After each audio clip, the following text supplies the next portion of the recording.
Welcome to Play in School TV. I'm Rich Prado. In today's episode, we're going to talk about being different.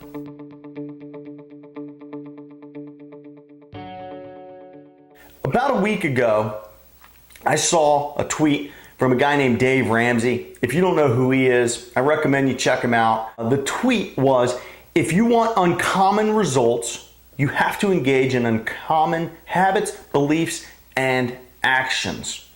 That theme of being different, being uncommon, has kind of stuck with me for about the last week, and I thought I'd talk about it today.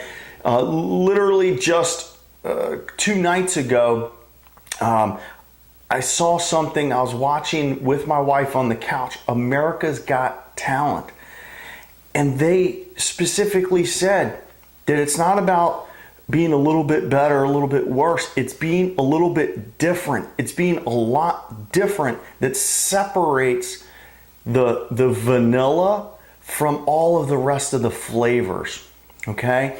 That brings me to today.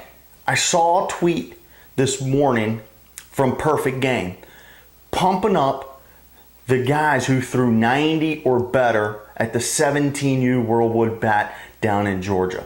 282 guys were 90 or better. That's incredible. Incredible. But I tell you guys, that elite level of talent does not require some sort of special talent to identify. My mother could identify that those are the elite players. Okay? I always like to talk about in a group like that, down at that event, there were almost 7,000 players. Of those, 3,347 pitched. The elite guy was super easy. That's about 7% of the guys who pitched were 90 and above. Those guys are easy to identify. Okay?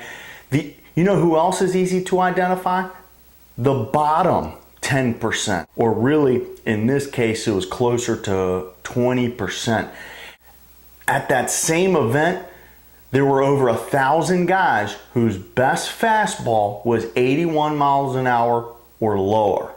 Okay, so again, doesn't take special training to identify that those guys are probably not next level pitchers. My mom could look up at the scoreboard and say, that kid's best bolt today was 81. He's probably not going to pitch at the next level.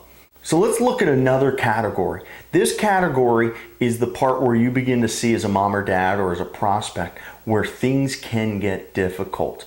Okay, so let's say that we've wiped off the top 10% because those guys are elite and we can clearly identify those as the guys who are really good. Okay, and then we're going to wipe out that bottom 10%. Those guys are not going to be the pitchers at the next level, looking at these velos from this event. Okay, so that leaves 80% in the middle. 10% gone from the top, 10% gone from the bottom, leaves you 80% in the middle. The middle is where most of the people live. So I pulled some numbers from the same event. Guys who threw 84 to 88, there were 1,274 of those guys. So how do those 1,274 guys stick out amongst themselves? It's by being different. It's by being uncommon.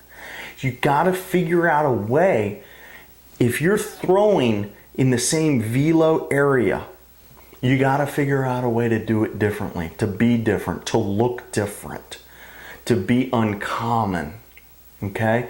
So these numbers came from Perfect Game. They tweeted them out earlier today.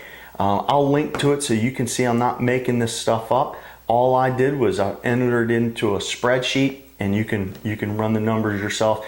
By the way, if you're wondering, the average top velocity from 3,347 guys was just 83 miles per hour. Guys, I'm Rich Prado. Make sure you follow me over at Play in School so you can see my tweets as they come out each day.